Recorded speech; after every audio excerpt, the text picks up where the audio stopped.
Barnyard Language. We are Katie and Arlene, an Iowa sheep farmer and an Ontario dairy farmer with 6 kids, 2 husbands, and a whole lot of chaos between us. So kick off your boots, reheat your coffee, and join us for some Barnyard Language, honest talk about running farms and raising families. In case your kids haven't already learned all the swears from being in the barn, it might be a good idea to put on some headphones or turn down the volume. While many of our guests are professionals, they aren't your professionals. If you need personalized advice, consult your people. Hello again, and welcome to another episode of Barnyard Language. We're back recording an update, as we do every week, and Katie's going to tell me what's going on in Iowa. My kids brought home germs that seem to have turned into a sinus infection. Ooh. Every time this happens, I wonder how the hell that much shit fits in my head. Like, it seems like a lot more stuff comes out than could possibly fit in there. I don't know. Yeah, but it's real kind that they've learned to share so well, that they bring home their little kid germs. So gross. That is very nice. It snowed last night, or Saturday night, and part of yesterday, and part of last night, I think. And is it sticking around? Yeah, but it's like an inch or an inch and a half. Right. But it was enough that both kids had to put on their snow pants and go out and try to make a snowman yesterday. And the boy child came in and got the snow shovel and said he was going to go plow, and went back out and went to one of the old tractors in the yard and hooked his little red wagon up to it, and then was plowing snow into the little red wagon. And Nice. yeah, it's kept him real busy for quite a while. Yeah, that's right. Cows are out on the hayfield, which is nice. They're out doing cow stuff, which is always good. What you want cows to do. It is what we want cows to do. Cow stuff. That's exactly what they should be doing. Clearly, I've taken a lot of cold medicine and not slept very well. So, yeah. How are things in Canada, Arlene? Oh, things are fine. We are entering, I'm not really sure the term for it. We'll call it seminar season, maybe. We're starting to book ourselves in for lots of educational opportunities. So often with a free lunch. So that's an added bonus. But last week, my husband and I went to one. So it was sponsored by a robot company or robot milking company. So we were learning about robots. Not that we have them and not that we're getting them right away, but, always good to learn stuff for maybe the future or maybe not. Always just good to learn stuff. And then this week, I'm going with a couple of girlfriends to a calf care seminar. So I'll be learning about feeding calves and keeping them healthy. So yeah, just the time of year where there's slightly less to do in terms of crops. And so there's a little bit more free time in the middle of the day for that kind of stuff to happen. So that's some of the things. And it's birthday season in our house. So we had one turn 13. So then we had a birthday party for him. And then the youngest is turning 9.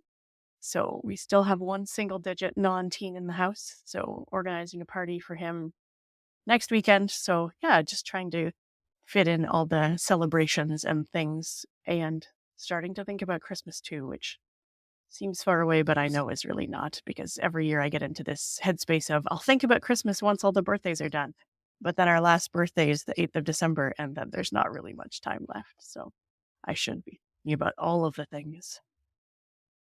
Yeah, I find myself really torn between wanting to be super Christmassy and it's the most magical time of the year, and also I'll be behind the couch until December 27th. Please don't get me anything, because then I'll have to get you something. And then if I get you something and you don't get me something, then you're going to have to get me something. And let's just agree not to.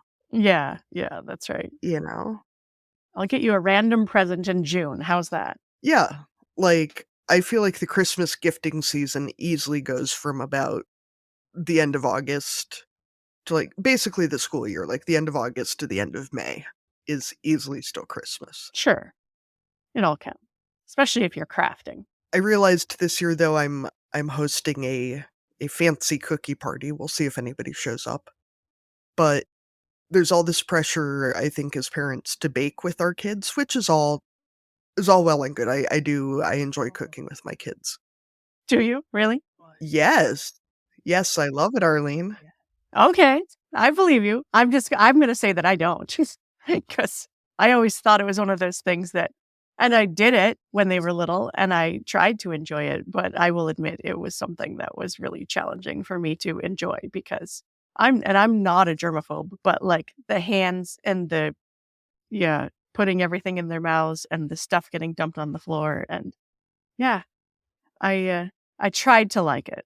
We're in a very good place with the girl child because the guinea pigs need fruit and vegetables prepped twice a day. And so she and I have been, working on cutting things and washing vegetables and all that, but in a way that I am not under a time constraint and the stove's not on, and if something gets dropped on the floor. And you're not eating the thing. Yeah, exactly. Um, but I at least enjoy the idea of baking with my children, Okay, but, that's better. when I look in a magazine and I see, like, a fancy hot cocoa spread with, like, cocoa and different flavored whipped creams and peppermints and, like the charcuterie boards, but for hot chocolate, right? Sure, yeah. And I see that, and I see all these fancy cookies, and I see champagne cocktails and Bing Crosby, and I don't want my kids to be involved in that. That's not gonna be that's not gonna be good. So I invited some other parents over, and I told them that they could bring their kids, but it is not a kid party, and I am not planning anything for their kids, and, sort of a enter at your own risk cookie situation. Right. So is the party fancy or are the cookies fancy or are both things fancy? If people feel so moved to present themselves fancily, then awesome. Got it. Okay. But also if they feel the need to just wear sweatpants, then I will consider that to be plenty fancy. Perfect. Mostly I just mean that there won't be grimy little kid fingers in our food. Got it. So like a person could like say if I were able to attend, I could wear my glitter Crocs and I would be right in the right mode. Got it. Yeah, I feel like that's probably about our target audience right there. It's glitter Crocs. Got it. Yeah. Yeah. Perfect. Yeah, every year half of me wants, like, a huge Martha Stewart Christmas, and half of me is like, "Just wake me up in January." Ugh. Anyway, we'll see. Yeah, we get pulled in both directions. Yeah, that's right. All right. Should we introduce our guests for the week? I guess we should. Hello, everybody. Today we are excited to be talking to Krista Arntzen, who's joining us for today from Montana. And Krista, we start each of our interviews with the same question as a way to introduce yourself. So we always ask, what are you growing? Which can cover livestock and kids and crops and businesses and all kinds of other stuff. So what are you growing? Well, good morning. That's a great question. Growing lots of things. I have two little kids, so we are growing them here rurally in central Montana. So we have a growing family, a boy and a girl. Knox and Neely are their names. They are in school, kindergarten and second grade. And we also grow on the ranch registered Angus cattle. So we sell Angus bulls in the spring. My husband does. That is his business, and I help with that. And that is constantly a growing and evolving business. So we have cattle, and we grow. We like to say we're more ranchers than farmers. So we have just a limited crop that we have amount of crops. So mostly ranching is what we're involved in. And then business, the ag business for the cattle, and then I have my own growing small business about agricultural education for young children. And so that is growing as well. That's been 2 years in the making, but we're continuing getting my little activity boxes out there. So we'll talk more about that, but lots of growing around here. Yeah, that is a lot of different growing things. So I know people don't always want to talk specifics when it comes to numbers of livestock or acres or things like that, but can you give people kind of an idea of the scale of ranch that we're talking about? It doesn't have to be exact, but it's hard to ask those questions because not everyone wants to talk numbers, and I get that. Yeah. No, we do get asked that quite a bit. And I did marry into a established ranching family here in central Montana who had been selling cattle for a while. Um, our total ranch acreage is quite large here. We sell 200 Angus bulls, just the yearlings in the spring. And then when we calve out moms and calves, we have quite a few pairs, about 600 mama cows to calve out. So yeah, it's pretty big operation here, all family run and supported with family. Um, my husband and his sisters are here, and then his and my in-laws, and then his other side, all of his cousins are here with their families, and they work all together. And so total ranch acreage is about 19,000 acres. So lots of family. And we're all out here. We call it like a compound almost. Yeah. Katie and I sometimes joke that we're on compounds, but there's not nearly that many family members. I don't know if I should say that. It sounds like, but yeah, we all live here and we all have our own houses, and live within a mile of each other, just kind of spread out where the cattle need to be. So, yeah, it's very family oriented and ran. We do need to come up with a different word for it because compound sounds a little standoffish. A little culty. We can say it. Like standoff with the government, standoffish, not just like. That's what they're like. That's what we like. It's like we have the same buildings we share for working cattle and the same corral setups and the main buildings where we have the sale. So it's like we're all centrally located and we just live here and meet there. Yeah. So maybe more of a, yeah, I don't know, a gathering site. Yeah, I don't know. We'll work on that. I don't. We'll all think on that. So, other question, Krista. I know that Yellowstone has been a huge thing, the show. I don't watch TV because I don't have the patience for it, but it seems to be a cultural phenomenon. Why do people assume that cowboys stay clean? Have you noticed this? Like, it's like normal that other cattle farmers would smell bad, but the TV cowboys always look like they probably smell good. And I'm just wondering, like, how false that is because... Yeah, and their clothes are pressed and their jackets are like so brand new and stylish and their jeans are pressed looking. And we do not watch Yellowstone. So we did a few episodes. My husband's name is Kevin. And then I like Kevin Costner as an actor. He's one of my favorite actors and they have the same name. So I'm like, oh, I like that Kevin. But we did not get into the Yellowstone series. Just some of the live things with animals were not as realistic. And so it's just kind of like, that's, I don't know, we're not going to watch that depiction of things. Yeah, it's probably like, I'm sure most doctors couldn't watch Grey's Anatomy or, lawyers probably can't watch legal shows. There's not enough that's realistic to really make it fun to watch.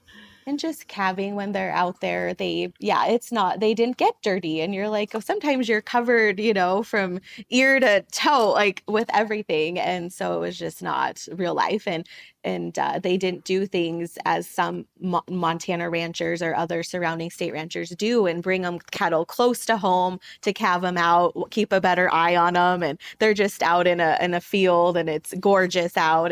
And so, yeah, they do look really clean, it's like, but what hard work did you do? You're not really demonstrating that. So we, not into the Yellowstone. I guess if actual farmers and ranchers are generally trying to decrease the amount of drama, it doesn't make a very good dramatic series to have people like doing things to make their lives easier. So you got to have that aspect in there, right? So to keep everyone entertained and viewers continuing to show up weekly. But if we just like maybe had more conversations with real life ranchers around the area and had maybe a better, I don't even know, like a spokesperson or someone to come in and be like, this is real life and let's depict that some better conversations there about the ag industry and especially calving and when you have live cattle being born. But that's okay. Arlene, I guess there's a real lack of dairy farming films and TV, but I guess, the dramatic scenery and such in a parlor would, or in tie stalls, would kind of be lacking. Yeah. Less fun and just like looping back there every 12 hours. Yep, just be a lot of cow butts. Here we are in the parlor again. They should have some of that in part of the industry shown. That's all I watch on social media. A lot of my followers are dairy farmers, and I am just like enthralled with the process of a lot of things, and like I didn't have all the information about it, and so I had to start watching and learning and asking questions. And that's the same for other people. Just ask questions, be informed. And that would be one area that they could bring to light for sure. The dairy industry. I feel like a movie about dairies would be kind of like Groundhog Day, though. Yeah. 12 hours later, doing it again. Right. But yeah, it is. But at least where it's coming from. I think that's part of one of the big misconceptions is like, well, here it is. And if it has to take that much time to show the same thing over and over for it to maybe hit home or, make an impact, that's might be needed. But yes, repetitive. So, Krista, where did you grow up, and what is your ag background? I grew up just 2 hours away from where we currently live on the ranch in Great Falls, Montana. And my dad was in the Air Force, so I did travel quite a bit in the military when I was younger. And my mom is from there, and she met him at the Air Force Base. So I did travel, but I graduated back home there when he retired. And then I wanted to go into psychology. And be a clinical psychologist because I just love visiting and getting to know and people and reading people. And that's what I wanted to do. But after working with special needs students in high school, I wanted to go and be a special ed teacher. So eventually changed from psychology to special ed and did not grow up ag at all. Like I was city, had friends who were involved in a few things like with 4-H and FFA, but that was just not for me. I just wanted to really just help individuals. We didn't have livestock, so that wasn't important, but helping in other means with students that were struggling or unique learners. So I did go to school and got a special ed degree with preschool through 12th grade. And then I continued on and got my master's degree from MSU Billings, is Montana State University Billings here in Montana, and got my master's in special ed. And that's where I started teaching here in central Montana, special ed job, and met my husband here. But no ag background at all. I was helping in another realm in education, and then decided that my husband was like, do you want to move here and teach in our small community? And I said, absolutely. And then that's kind of where it took off for me learning about the ag industry more. So you're basically a Hallmark Christmas movie, like city girl moves to a small town and like a Hallmark movie. Actually, oh my gosh, yes. Oh, and I love Hallmark. Oh yeah, that storyline will never get old. The same one every time. I love it. Every movie. Yes, I did get invited here and went out to dinner from other teachers who introduced me to my husband at a breast cancer awareness fundraiser. And then the Arntzen family, my husband's family, donates and wants to support that cause. So we met there. So it's even more kind of like a little love story at a fundraiser. And then I'm like, well, I'm a teacher. I teach special needs. And he's like, well, there's a need for that here. And it wasn't like, oh, hey, come live on the ranch. And, I want you to be my ranch wife and support. It's like, I still want you to do your own thing. Because there are jobs here, and that is a need here in the rural areas. And so it's kind of like a fairy tale now that I talk about it out loud, that all just fell into place here. So I need to know though, if we're gonna make a Hallmark movie of this, did you have the flashy big city boyfriend with the pressed suits who tried to woo you back, but you were like, no, cowboys? I did have a high school, boyfriend. Not so like business professional, like an engineer, I guess. Yeah, a city job, an engineer, a constructional engineer who was city all the way developing things. So yeah, big change. Yeah, went to the country boy, the cattle man. I race cattle and we live out in the middle of nowhere. Just kind of struck my fancy. So Just living your Hallmark dream. I love it. yep. And I didn't move right away. I did live separate for a little bit. What was that transition like for you, becoming the, like the ranch wife once the Hallmark movie ends, right? And you guys are together, but the vision of that and the reality are a little different sometimes. Yes, because it took me a year to get here, and because I did sign a contract in a smaller community, and I wanted to honor that and not leave my preschool unique needs children. So I did do long distance, and then I got to come and experience the lifestyle. Like, can I really do this? Can I be here? I think though I didn't realize how much driving I would do and how many miles I was going to put on a vehicle. Kind of shocked me for my little car that I had, my Ford Focus that I had as a teacher. How many miles you put on to get from point A to point B for the business, for the ranching, for cattle working, shipping, and all that. So that was a huge adjustment. Is how many miles behind the windshield. Um, but I like the peace of mind when I am here and out on the ranch. So I was looking for maybe some downtime, and some just tranquility to me instead of the hustle and bustle in the city. So I was ready for the transition. Um, yeah, just knowing that you have to kind of plan ahead of time how many minutes it's going to take to get from here to there, because you have to drive 30 miles, and then if you need milk or eggs, you got to plan that before you leave the city, because you might not get there for a while. So Yeah, that's right. So like you said, you work in special education. For those of us or listeners who have kids who might require some extra needs at school, especially like you said, in rural areas, sometimes that's a place where there might be gaps or it's harder to have access to the services that we might need. So how do we effectively advocate for our kids who might have some extra needs when it comes to education or their unique requirements at school? right, they're unique learning and very individualized. That is a struggle in rural areas in rural America, having the right support staff or interventionists. But I'm finding, now, because I am doing that a little bit for our co-op here, is traveling and being supportive in schools and just having good conversation with your teachers and your staff. And say, hey, I saw this, or I've read about this. Can we try this? Even though there might not be the numbers of support staff, I feel in the rural schools, like a high population of staff that can be there, even just having a conversation with a team about implementing some things is a good place to start, because you have, just talking in small numbers, because people are so close to each other and have such a good community relationship in schools, out of schools in the town. Just talking with them and say, can we try this or set this up?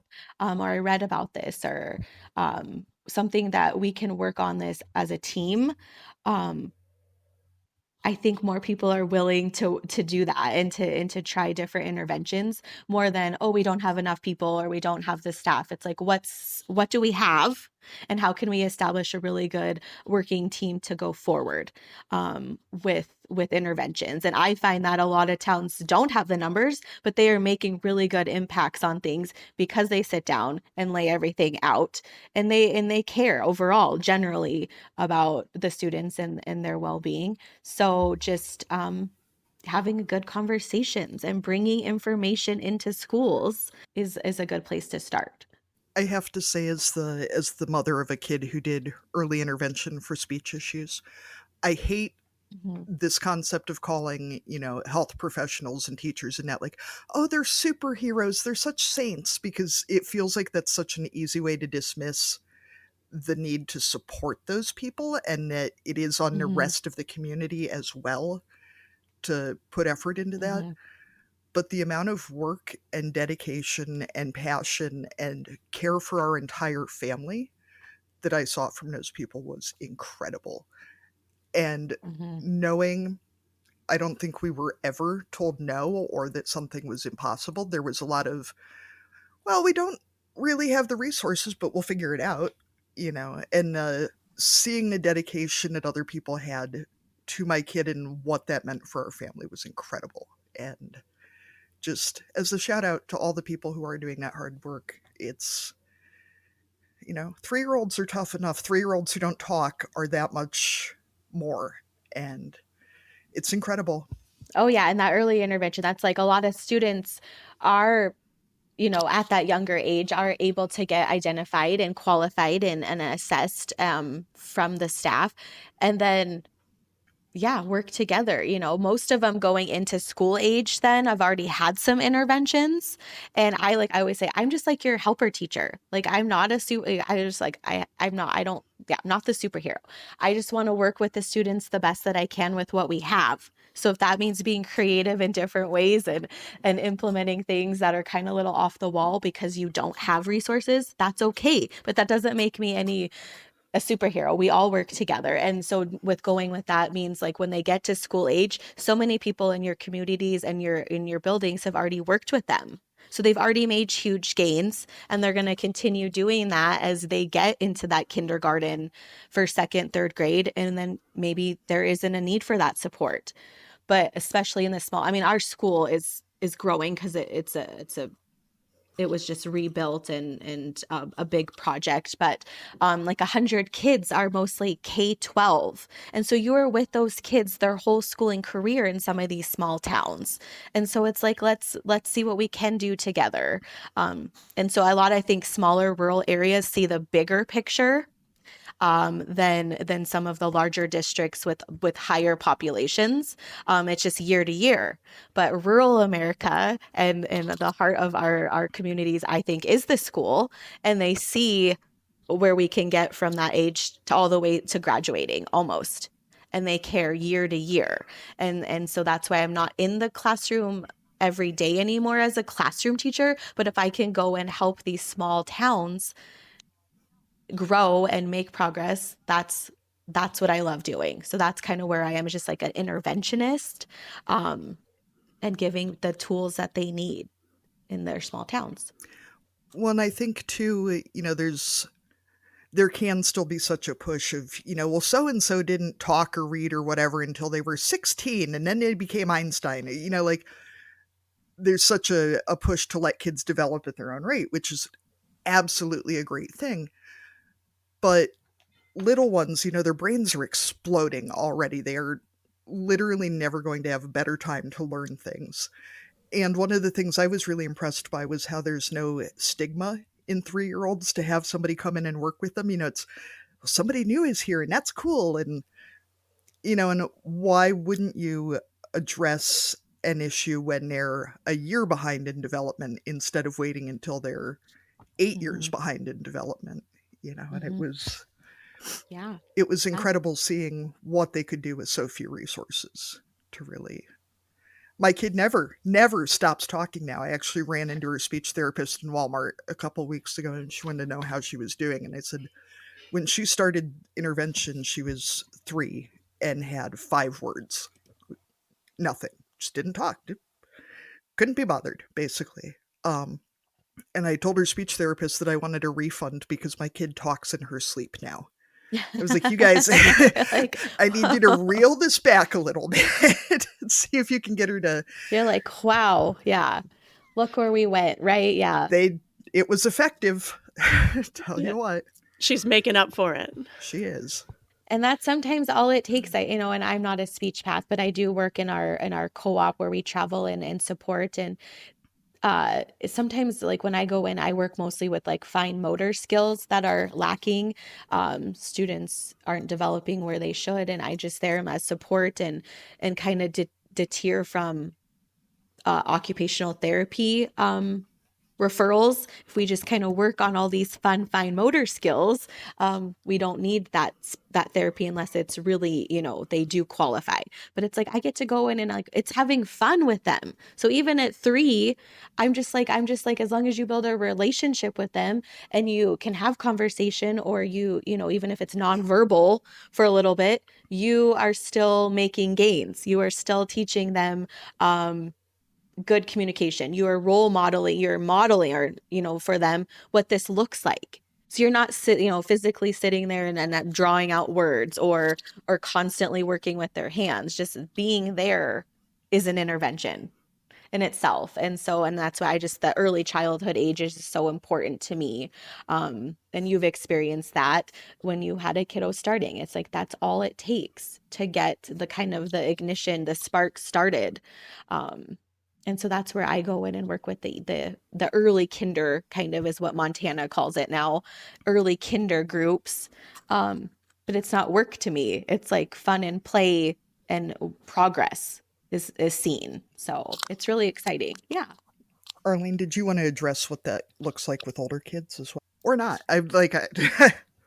Do you work much with olders, or is your expertise, like, I know you said your degree went up to older kids, but are there? Yeah, I've worked with, when I was the K-12 special educator for all grades in the small community, I had all, various students, different ages, different qualifications for the state. So yeah, I've worked with like every age in special ed. Mm-hmm. So I guess more specifically, like, say when you've got kids who are in high school, it's hard to, I'm going to speak from personal experience here, to push my one child to advocate for himself, but also to know when to step in, because those kind of natural points with the teachers aren't as available as they used to be. I'm not in the school as much as when he was young. I don't have quite as much contact, and it's sometimes, the response I get at the end of the day is everything's fine. And then you find out a week or two later, maybe everything's not fine because he's not communicating with me, and the teachers are kind of, maybe we'll let things go a little bit longer. So do you have any advice on how to support our kids, maybe who need a bit of extra help in that kind of those older ages, but also let them kind of have their independence at the same time? Right. It's like a really hard balance. Yeah. And I've worked with a few students like this, and self-advocating, I've always made a goal, even if they needed it or not on their documents. It's like, can I show you what this looks like by modeling? Hey, this is how you talk to a teacher in the hallway, and we'd go model that. Or can I have your attention after class? I'm not going to bring it in front of the class right now. Can we talk out in the hallway when we're done? Just modeling what that looks like as adults communicate, and then showing that for kids. So just that's kind of what we did for my older kids. And then I did a lot of check in, check out, like with forms, Google Forms even. I've done where the teacher just fills out a quick thing, and it was collaborated with the parent and myself. So that can just go straight to an email, because that's kind of where we are with technology now. And so using that to your advantage, just a quick little reference.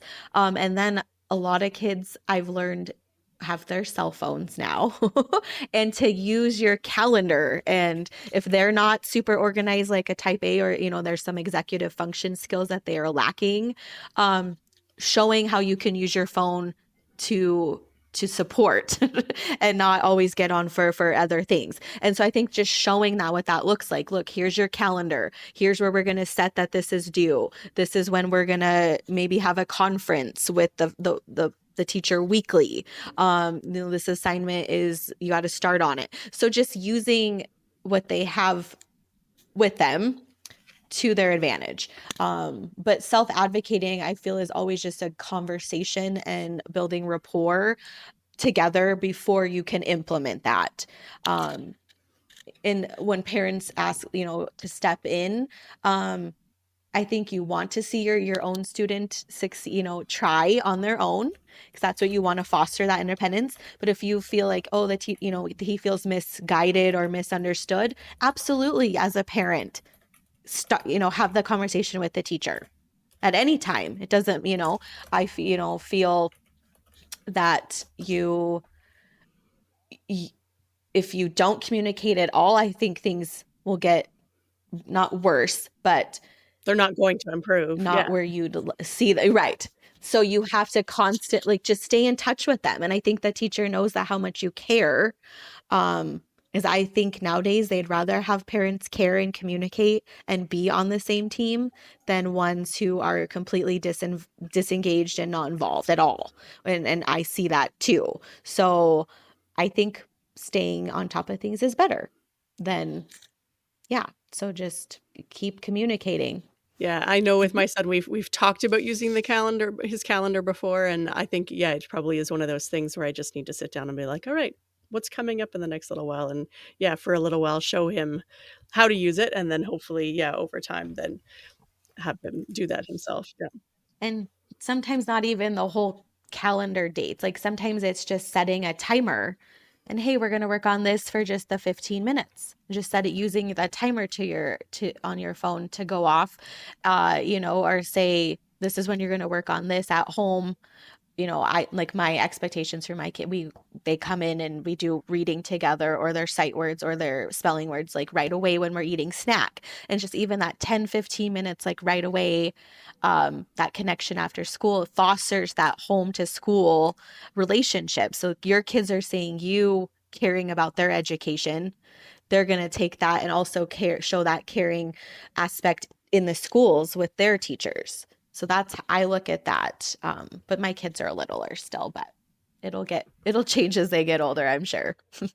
So, Krista, you had told us about your business, the Rural Resource Room. How did you start that, and what is it? Tell us about everything about your third baby. I wanted to do something about our ag industry that incorporated like hands-on learning for the early childhood age, because I felt that was kind of like a group of kiddos that I'm familiar with and comfortable with that maybe might not understand ag. You might not maybe learn about a lot of things until you do get into school age, when they read some stories about the business and farming and gardening and growing and all the things. But what could you do for that early childhood age? So when I did leave the classroom at our rural community, I had a special door, a wooden door on my classroom before the new building got started and renovated, because now our school is a multi-million-dollar school in Winifred, in our community, from a private donation, a donor. Anyway, so the old door I got to keep, and I had this idea that I wasn't going to be a resource teacher anymore in the classroom probably ever again. So I asked to keep the wooden door, and that is what I used to name the business, the Rural Resource Room. That it was my last piece of me teaching in the classroom.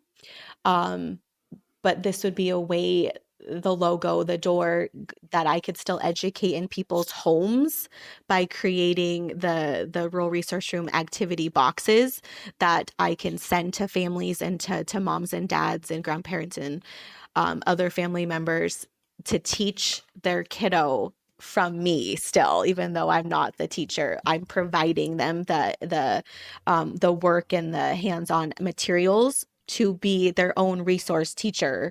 And I don't look at resource as being any with unique needs or special needs, just that you are a resource for the individual you're working with and supporting them. And it just happens to come from a rural mom, ranch wife, educator.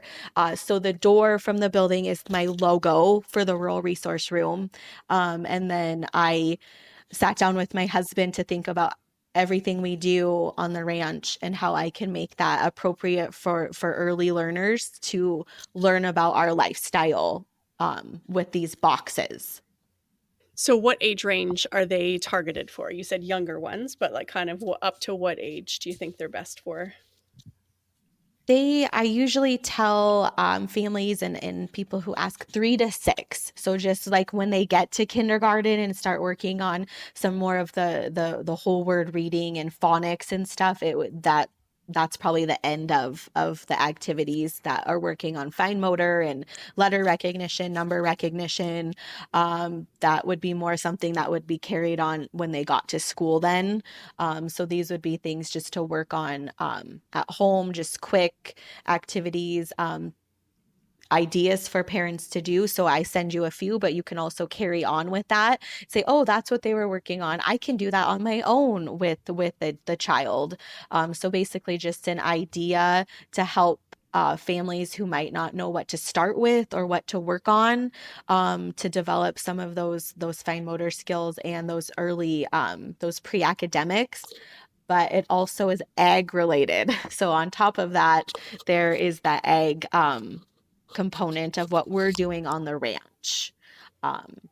So each box is something that we're doing or we've done on the ranch at different times and different seasons. Sure. Can you tell us some of the different themes? Like if someone was looking at, and can you could buy just one, or you can get like some like different deliveries at, like, is it like a subscription box type setup? Like what are your different options? I do have that. Yep. That's usually the most common is like, I have 9 boxes right now. I'm working on a few more, but 9 total ones that are different themed of the things. And they came out pretty quick, and then it's kind of got busy, and I'm still developing a few more of how to make this hands-on.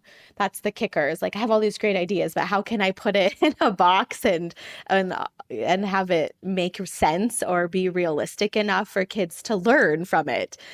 So what, like one of them is just the ranching box, and just different things in there that cover like what ranching looks like, and different balloons, animals, different brandings. Kids can learn about branding on cattle and what that means for finding them out in pastures and why we do all of that. Just kind of teaching about what cows eat and how they're fed, and then sometimes what we do with cattle, how they are produced for beef. Just all educational things that make sense for the little kids to kind of understand. Sure. Yeah, so several different boxes. Oh, to go, the subscriptions are the most popular, where they order several at a time, and I ship them monthly.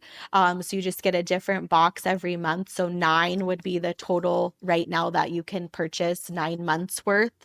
And then some are just individual, 1 box per month, or I just need a quick little thing to do with my grandchild. So I just need 1 box to work on some things. But most of them have been subscriptions with multiple boxes. And I'm guessing it has everything in it you need for all your activities. You're not going to get it and then have to drive 30 miles to town to go and buy supplies and stuff, right? So yeah, that is a huge plus for our rural families, right?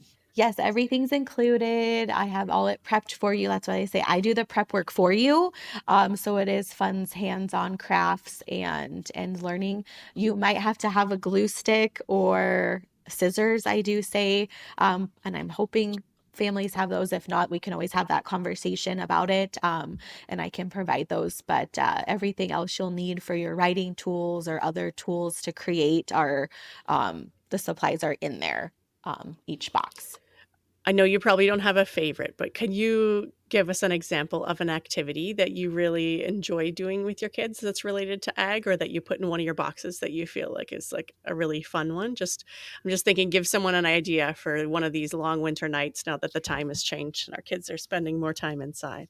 So when we were talking about Yellowstone earlier and how it's like they're so clean and just came out of the shower and their clothes are, I have one where it's like a muddy letter writing, and so it's cattle with uppercase letters on it, and the recipe. So each box does have a recipe where you get to do something together with the adult and the child. And so in this box, in the autumn box, you get to make the muddy mess, which is pudding essentially in the dirt.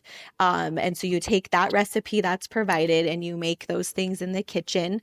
And then the cattle are listed out with their uppercase letter, and I send Q-tips with you, all the tools that you'll need, and then you dip the Q-tip in the mud you made together and you write on the cattle, because they are not clean all the time.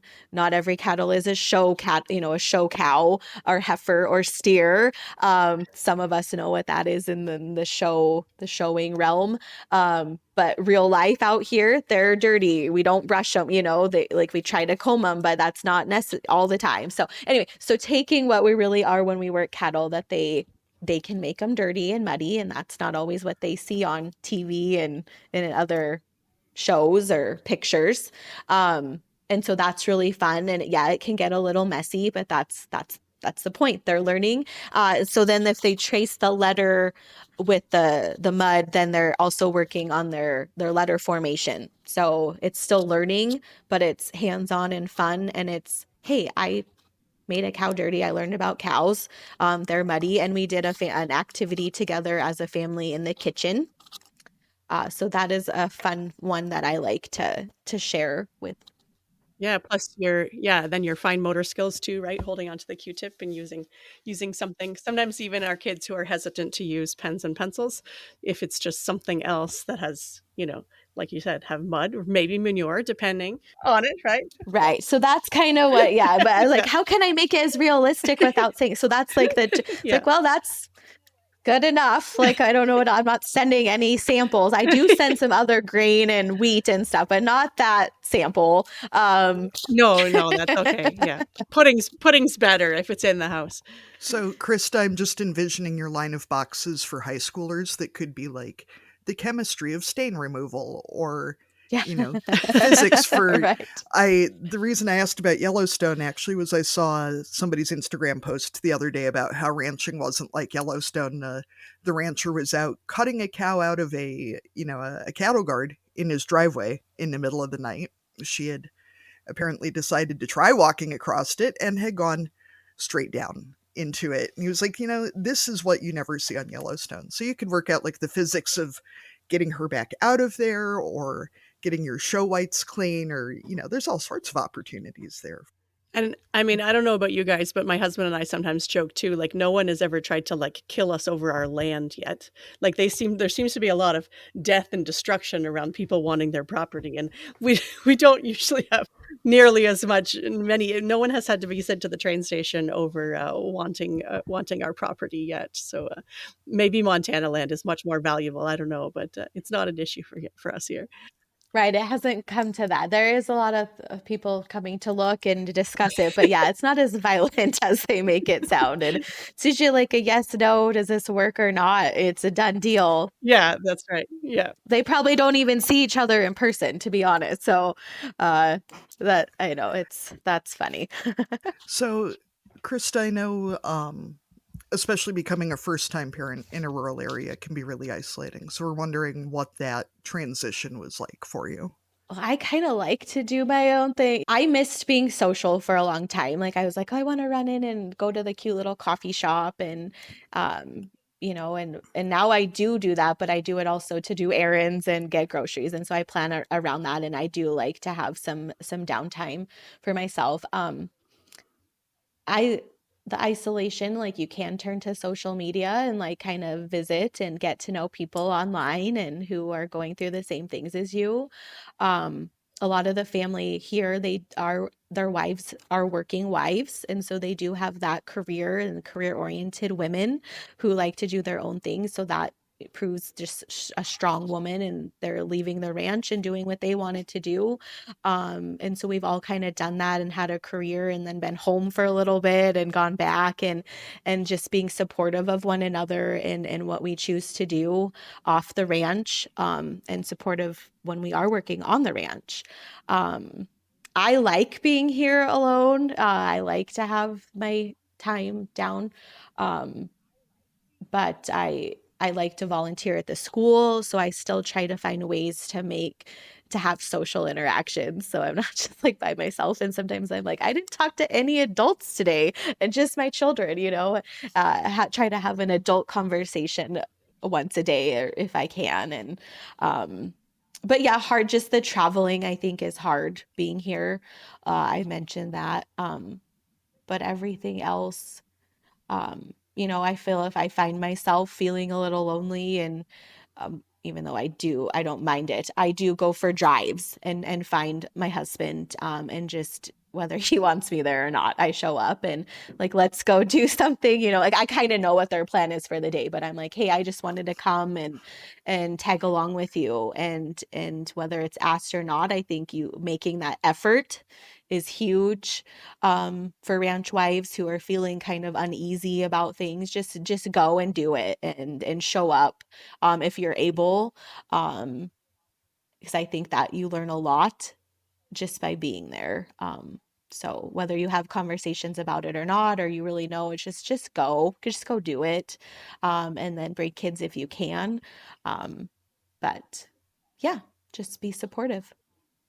So your kids are school age now. When they were little, what did childcare look like for you? Or were you home for a while? Or what were those early years like? Because when our kids are in school, that can be kind of it all of a sudden opens up like I was a stay-at-home parent. It opened up a huge amount of my day once I finally got kids in school until their schools were locked down again. But what did that look like when they were little people? I taught more full time when I had my oldest Knox. So I did have to drive 30 miles for daycare a couple days a week and did like an in-home daycare. Sister-in-laws helped on a day. My mother-in-law helped on a day. My husband, so that was when he was young. So I did work full time in the special ed room. When he was little, I'm like, I'm going to keep working. This is my passion right now. I'm going to try to make it work. And then when I had my second, I did slow down a little bit and stayed home. Because it was a little harder with two. And knowing that I need to put my attention with them was hard to leave kiddos who needed support in the classroom. So that was a hard decision to make, but I knew it was best for the little ones. So when I went like back part-time, I had people help, friends help. Like my husband was so good at taking them with him a lot of the time. So we are lucky there. He could go and then work half day and come back and spend time with them at the house if they couldn't be there the whole time. So we just like, can you take them? Can you pick them up? The family helps support with picking up 15 miles away from the school. So it's just kind of a team effort, like a tribe, then, having a tribe help raise your children. And that is very true here for us. It's not just me. It's not just other ranch family wives. I help get their kids too. So it's just, you got to do whatever you can to make it work. Mm-hmm.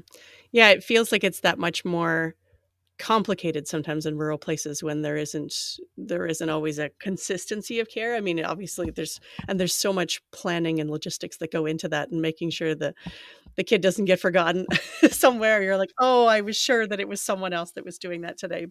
But yeah, there's so many different pieces to making sure they're cared for and everyone gets where they need to do and get their all of their jobs done. What's your favorite part of raising kids on the ranch? Oh, my favorite part is watching, like learning through my children's eyes. Because I didn't grow up this way at all. Like, so I didn't have any of these experiences or exposure to the rural living and with livestock. And so like that's kind of like when I see them learn and help and do chores, they give me the ideas to put in the activity boxes. So watching them learn through their eyes, so I'm almost like a kid again, a child learning all of this lifestyle, and this exposure that I didn't have as a girl, a young girl. And yeah, and my husband is just so good about explaining and working with them. So I'm like, that he's essentially teaching me, the adult here. But yeah, just watching season to season through Knox and Neely's eyes, and how eventually as they get older, they're going to work more. They are seeing what hard work looks like. They have responsibilities. And so that just starts now and just continues until they get older. But yeah, basically watching them do what I couldn't do or didn't know how to do. And then with that, I'm learning, and then I can advocate and teach other people's kids as well, learning that firsthand. So, what is your biggest parenting struggle? Oh, my biggest parenting struggle. Um, Sometimes when I've taught with students with has unique learning, they're unique learners, sorry, in the classrooms, I have a lot of patience for them. Uh, and nothing really gets to me or under my skin, or like, oh, you just are so calm and relaxed and you don't like let it bug you, and they're looking for a reaction. But my own children, I sometimes tend to get frustrated with them, right? Like expectations are higher. You want them to do things like right away, and I said do this, and it's like, but in the other people's kids are just like so easy, and we can make connections and grow.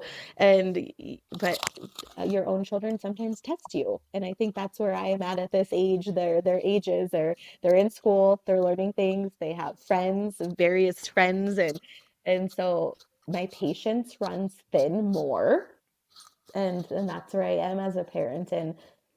But school kiddos don't do that to me, and you work with them hours at a time and then come home. And I think that's a struggle for me personally, is then the balance with my own children, and just kind of maybe taking a step back. Like, they've been in school all day too. They've been working, and they probably need a little sensory break as well. Like, they need time to decompress. And then I was like, oh, we got to do, and so just keep like recognizing that in myself is huge. Yeah. Katie and I are doing lots of head nodding. You guys can't see us, but yeah. Yes, I was like, yeah, we're "Gosh." agreeing. I feel like there's a lot to be said for that reminder that, we're our kids' safe space. And so they're always going to be more for us than they are for anyone else. But it's hard when you don't have a safe space to blow off the energy that you're taking in from them. And I know for myself, I work remotely. So my life is generally literally very quiet. And then my kids come home and there's stuff flying, there's shoes, there's tractors, and they're just talkity. And something about this time change, they now fall asleep fully dressed on the couch early, but then they've been up between 5 and 6 every morning since the time change. And I'm a morning person, but starting my morning with 2 little kids just yakety is just, That's not how you want to start your day. it's a lot. And I think it's easier to deal with other people's kids because they go away. Absolutely. It's your kids. That's kind of the point, is for them not to just go away, but doesn't make it easier to not wish they would sometimes. Yeah, and just like explaining and having good conversation, I think, with children, and like say, like, this is how mommy is a learner. Mommy likes things quiet, I like dim lights, like I don't like the bright, and like but explaining that to kids makes them recognize that at school too, that there are different type of learners, and mommy likes this type of music playing when we're doing supper. I don't want the TV on blaring, but like having that, and like, oh, I recognize that my little guy is up early too, like clockwork at like 5:40 every morning for his whole life. And so we know we have time. He cuddles with me on the couch with his blankies. So like that, mom, I need this time with you right now. I'm awake, but I'm not going to ready to get in the shower or get dressed. So I just like, with little humans, having good conversation. This is how I work. It's usually quiet when I'm home all day. So can we have a little quiet time when you're home all day, or when you get home? Yeah. So I just think having always just visiting with your children, and showing them what that looks like for you and for them is just so important. A good skill to start fostering. That's a good idea. So what are some of your future goals when it comes to either the business, the ranch? What are you looking forward to with your kids? What's on the horizon for you? Yeah, the ranch is, we'll just keep on having our annual sale and selling some cattle and raising the livestock, and Black Angus, that's our registered herd. So we'll continue with that. And then the business, I just overall with Rural Resource Room, I want to see these activities, which I didn't explain that earlier, was like agriculture plus activities equals activities. I want to see them get into more of like hands of urban areas or families who are city or maybe suburban families, who don't experience this lifestyle or don't know quite about it and want to learn more.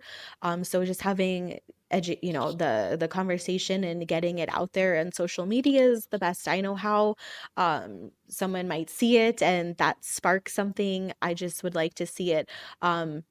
Rural families are educated in this lifestyle, and that's a lot of the support and families that buy is like, oh, we just want a quick activity to do and it's done. And it's like, but you guys are already kind of doing this, you guys just don't recognize it yet. Like, you do these things, but let's maybe try to get someone else involved who doesn't. So that's a huge goal, is just homeschool families or families that are looking for something to do since they are not in public education currently, or they're younger and they want to sit down with and do learning at the table, egg at the table. So I want to get it out there more. So just more exposure of it and where my passion is. And I'm thinking too, for some of our some of our farm families listening, maybe they have nieces or nephews or friends, that live in the city and they're buying, a birthday gift or a Christmas gift or something. You could give them something ag related that kind of both creates a connection with those kids and be like, here's something about, the way our family works. And, maybe they've come to the farm or the ranch a few times, but as a way to connect with them. And then also, we're always looking for ideas for what to get for other people. So that would be a good idea if listeners are looking for something for Christmas gift or a birthday gift or something for other kids in their lives that maybe don't know as much about ag as their own do. Yeah, absolutely. That's wonderful. That all sounds wonderful. That's exactly kind of what I'm envisioning down the road. And just, agriculture isn't going anywhere. We need this staple in our lives, and everyone else does, whether they recognize that or not. And it's just continuing to start at that early childhood age, I think makes a huge difference before they do go enter into school age, or if they are going to continue education at home.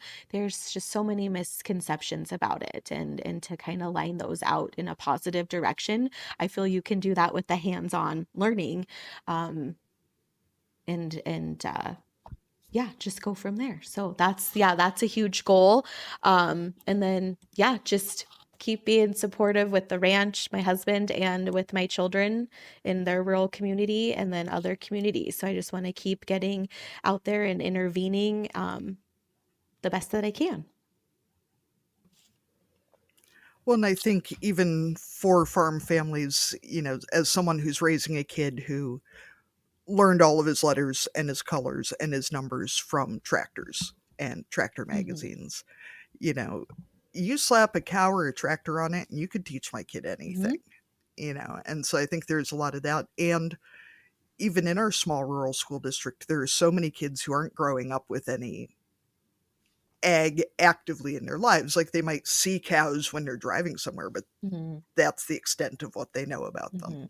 And it's great to be able to connect them to something. Yes, that's true. Because there are families, that do live in these, but they are not landowners or livestock owners or raisers or developers, and they are in the schools. And and we do try to offer field trips to the ranch, and have some more of the urban and the bigger city closest to us come out. We did that this summer, and let them sit in the tractors and turn all the lights on, and all the horns were honking, and they're like, wow, like we see them at the fairs and stuff, but we didn't get to get inside of them. And so just trying to have people come out and visit, and just say, hey, you're more than welcome to be here and to learn from us, because we have this and we want to share that with others.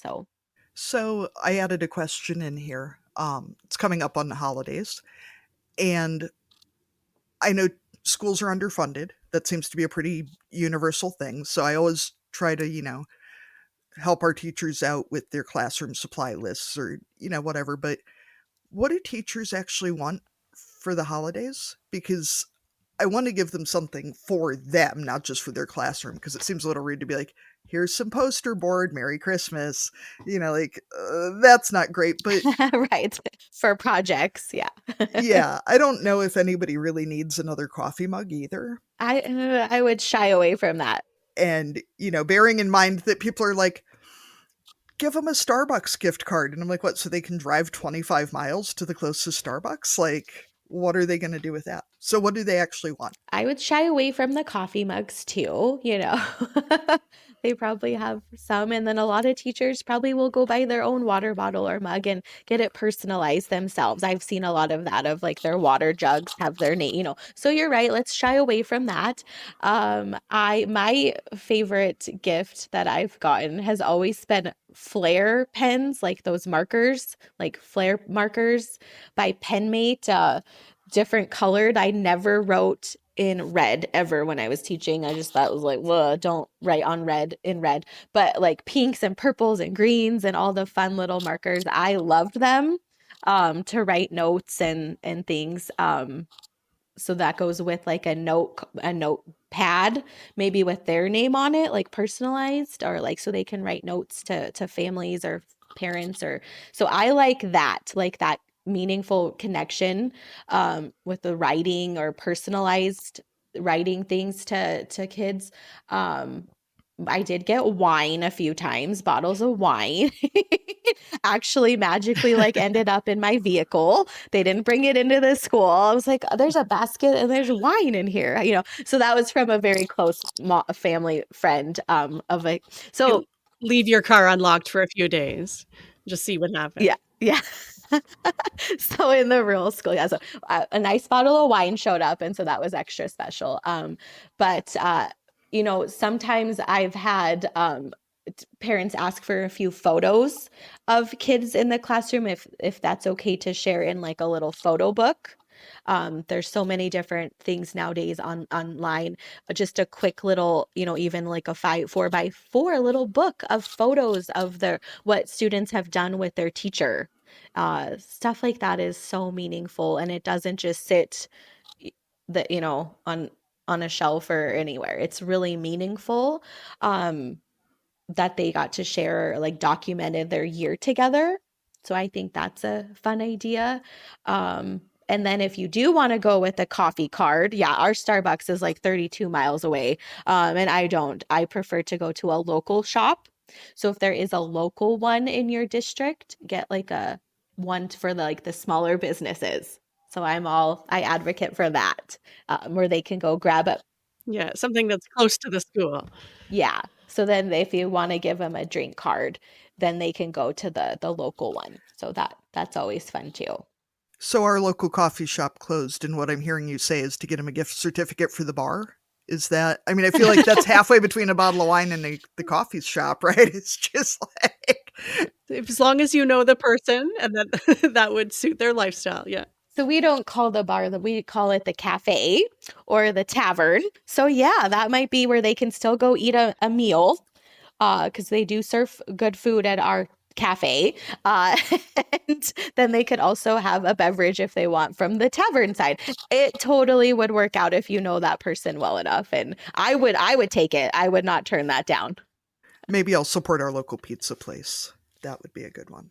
Oh, that's a good one too. That's great. Yeah. Anything local and I have the kiddos make their own card or wrap it in their own wrapping is so meaningful too. Like, yeah, mommy went and got this for your teacher. But now it's your job to let's be creative and like put it in a big box if you want. Whatever, you wrap it, you tape it, you do all those skills that we can work on all those skills. But then your kiddo can take it to the teacher. So it's just like all a group effort. All right. So we ask all of our guests, if you were going to dominate a category at the county fair, what would it be? And categories can be real or made up to ensure that you win. I never got to participate in it. That's why I was like, I didn't get to go to went to a county fair, but I didn't participate with animals or anything. And so with my kiddo going through 4-H and starting, possibly showing steers down the road. Because he's not quite old enough yet, but that's what the plan is. I think I could, like, my category would be like the best show mom category, and like put all my energy into that, because I really don't know. Well, feels like there's a lot of competition in that category. Is there like I'm a dairy show mom, so we're not competitive, but I don't know about those beef moms. like I don't even know if I'd be like just making sure we had the signs done. Like, I don't know the name of the animal, like just stay organized. Like, can I be like the best 4-H organizer? I don't know. Absolutely. Yeah, that's a good one. Starting out, because I really don't know. That's why this was hard for me, because I don't know the expectations. Because Knox's it's still like a clover bud. He's 7, he will be 8 in January, but we're not there yet for the animals and the livestock judging. So I don't know. Maybe you'll be most enthusiastic because you're gonna be like, you'll be the new one coming in, like, tell me what to do.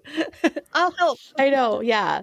And then, like, in a couple of years from now, it'll be, oh, starting, ending. Like, this Yeah. is, but I guess to start off, yeah, that'd be a great, just the most enthusiastic about being involved. And you want to get new faces involved, right? So I guess that would be a good start for us. And then I'd have a lot to learn. But just being organized, being there, I don't know. I think we have to stay there for like a week in the camper. So I don't know. I don't know how it's going to all go down, but most enthusiastic right now this year. Yeah, that's right. Before it even starts. Yeah. I feel like least burned out maybe would be good. What am I getting myself into? Or the was like, is this, am I crazy award? Blue ribbon for like, what are we doing? Yeah, that's right. Most willing to learn. Yeah. No, we're excited. So we'll just go with that.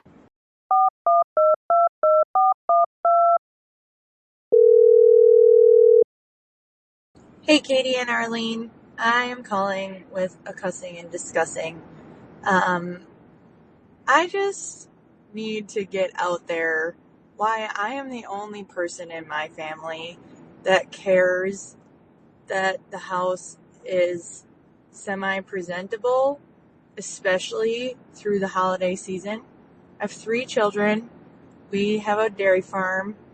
They are 12, 10, and 7.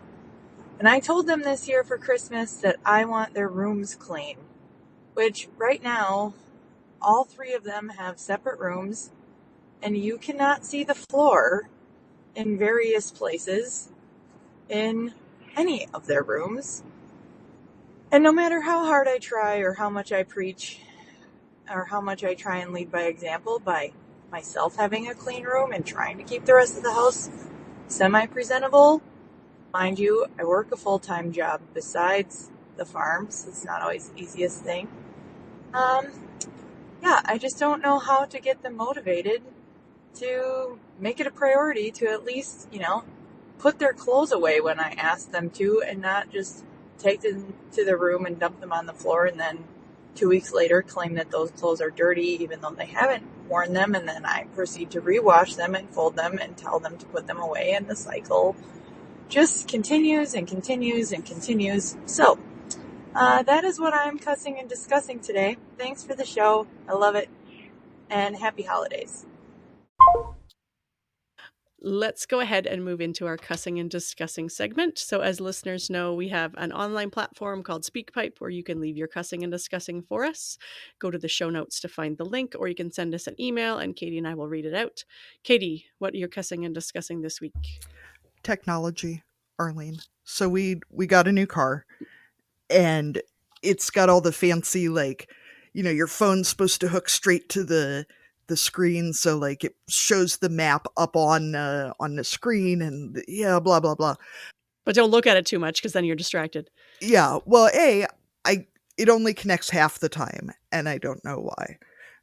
And like, I've had this ongoing issue with the headphones I wear for recording, where it randomly plays music from my iTunes through my headphones. Whatever. Usually during an interview. Yeah, always during interviews. Whatever. But yesterday, I went to pick up these 2 new guinea pigs to join our other guinea pig. And I couldn't get the I thought you were getting one guinea pig. Yeah, well, chicken math, Arlene. Things happen. You go to a guinea pig rescue and you end up with more. I will not say mistakes were made, but decisions were made. Decisions were made. Anyway, I couldn't get the navigation to turn back off. I don't know why it wasn't connected to the car, but the navigation wouldn't turn off. And so the Google lady was still giving me directions in our front yard. And she was like, make a U-turn and turn left. And like, lady, like I'm parked. I'm 50 feet from the house. And like, yeah, I'm good. Even when I turned the car off, the navigation just kept going. And I was like, what if this is permanent? And she's just going to follow me around forever. Like, stop walking. She's just going to continue to yell at you. You're in the wrong place. Actually, that could be really helpful for the neurodivergent folks to have some sort of navigation. So when I walked to the kitchen, it would be like, you came in here for a glass of water. Don't do anything else while you're in here. Go back to your office and get back to work. That would be awesome. Yeah, just water. Krista, what do you have to cuss and discuss this week? I got the screen thing too. I don't even, like if I listen to an audio, I don't even run it through the car. I have to just keep it on my phone, turn airplane mode on and just set it. Cause I get it like it starts off in the bedroom and I'm like, my audiobook's reading right now. I get really confused on that. And so.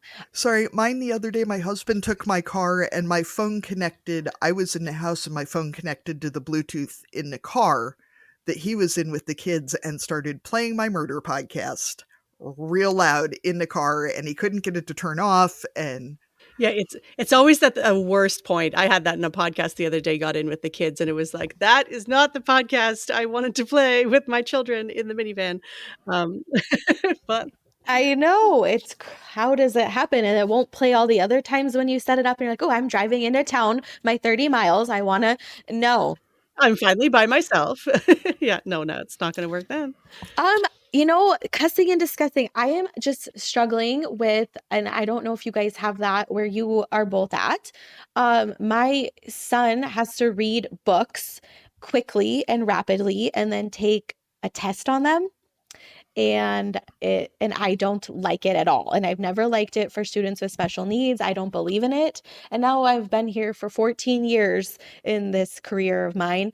And students should read for enjoyment and do more novel studies and group studies, a book reading together, and then slow it down no matter what their level is of level of reading they're at. They can still participate. If they can't read it, they can listen to it or have a discussion about it with comprehension questions. But this reading a book a day and then they run down and take it at the library, the test, I just don't love it. And I'm seeing it in my own kids getting frustrated. So yeah, do you guys have that where you are?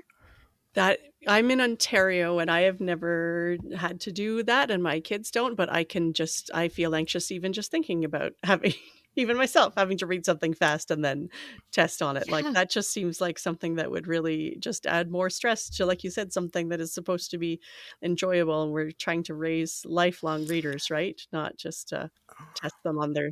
And it's called a program, but yeah, it's called a name, but I won't, and they go pick out a book and then they're supposed to read it like 3 times. And then like, he's got to run down and get 100 on it. And I'm like, what is the point of this? And I never thought that was best for non-typically developing peers anyway. So why are we doing this for our regular typical too? It's not fun for anybody. Yeah. No, because they struggle even if they are same age, regular peers in their classroom, like my kiddo. And so I'm just like, he's like, I gotta read this book and I gotta go. And I'm just like, no, like, I just don't agree with this, son. And I'm so sorry. And then you're rushing to take the test. So are you rushed to get points, or are you wanting to take it because you actually read it and understood what was being spoken, written? Right. Or yeah, you're trying to remember that it was just in your head and spit it out, but then it's going to disappear anyway. You don't have any retention.